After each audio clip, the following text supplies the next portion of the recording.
नमस्कार दोस्तों, आपका मेरे चैनल में स्वागत है। आप मेरे चैनल को लाइक और सब्सक्राइब कर दीजिए। आज का कहानी का शीर्षक है नरगिसी फूल, हार्ट टचिंग इमोशनल। आज आसी जब सुबह सुबह उठी तो खिड़की से बाहर देखते ही उसका चेहरा मुरझा गया। अरे कहाँ चले गए? कल तो यहीं थे। इतने महीनों से रोज सुबह दोनों को देखना उसकी आदत सा बन चुका था, और आज जब दोनों अपनी जगह पर नहीं थे तो आसी को कुछ खाली खाली सा लग रहा था। सुबह सुबह बस तो दोनों सामने दिख जाते थे। आसी का रोम रोम पुलकित हो उठता था, सुवासित हो उठती थी उसकी सांसें। मन एक अश्रुत खुशी महसूस करने लगता, और सबसे खास बात, इन सब का सकारात्मक प्रभाव पड़ता उनके मन मस्तिष्क पर, और कलम खुद ब खुद कोई गीत लिखने लगती। पता नहीं क्या जादू था उन नरगिसी फूलों में। बस देखते ही देखते मन मचल उठता था। शायद असीम का असीम प्यार भरा था उसमें। आखिर उसी ने तो आसी के जन्मदिन पर यह गमला उसे उपहार में दिया था, और फिर दोनों ने मिलकर उसमें नरगिसी फूलों का यह पौधा लगाया था। देखो ना असी, तुम्हारे लिए एक काम सौंप कर जा रहा हूँ। कल ही मुझे कंपनी के एक प्रोजेक्ट के लिए दुबई निकलना पड़ रहा है। बस 6 महीने की ही तो बात है, फिर आते ही झट मंगनी और पटव्या। बस तब तक मेरी यादों को इस पौधे में संजोती रहना। असीम को आसी को बातों में उलझना पड़े अच्छे से आता था। असीम बेशक चला गया था, लेकिन आसी हर रोज बड़े अरमानों से उस पौधे को सींचती रही। आसी की खुशी का उस वक्त ठिकाना नहीं था जब वह एक रोज सुबह उठती और उसने पौधे पर 2 फूल खिले हुए देखे, पीले रंग के। दोनों फूल बिल्कुल एक दूसरे से जुड़े हुए थे। आसी और असीम की तरह आसी रोज उन फूलों को निहारती रहती और असीम को याद करती। आसी की रोज असीम से फोन पर बात होती थी।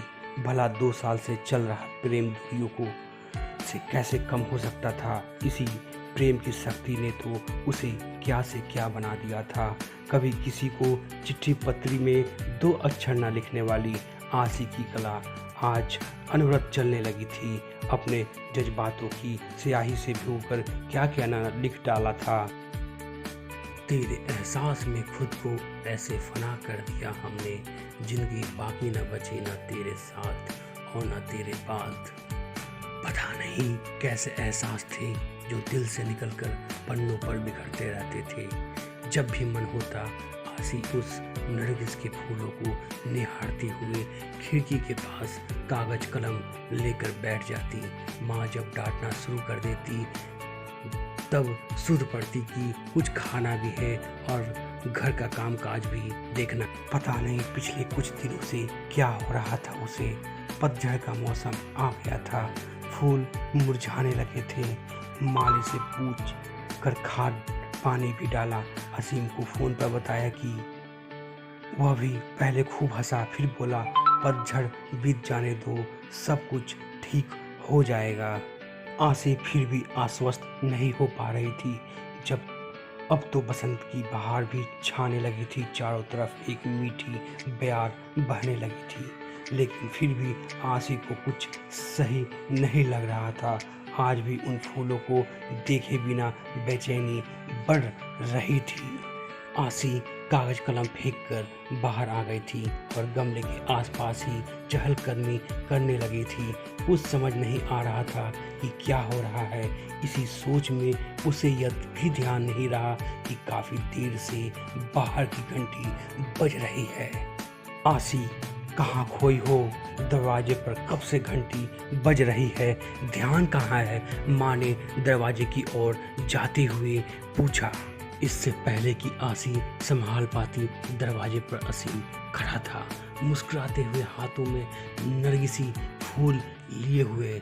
तो दोस्तों, इस तरह कहानी समाप्त होता है। आप लोगों को कहानी कैसा लगा ये कमेंट करके बताइएगा, और मेरे चैनल को लाइक और सब्सक्राइब करिए और आगे इसे शेयर कीजिए प्लीज़, कृपया करके।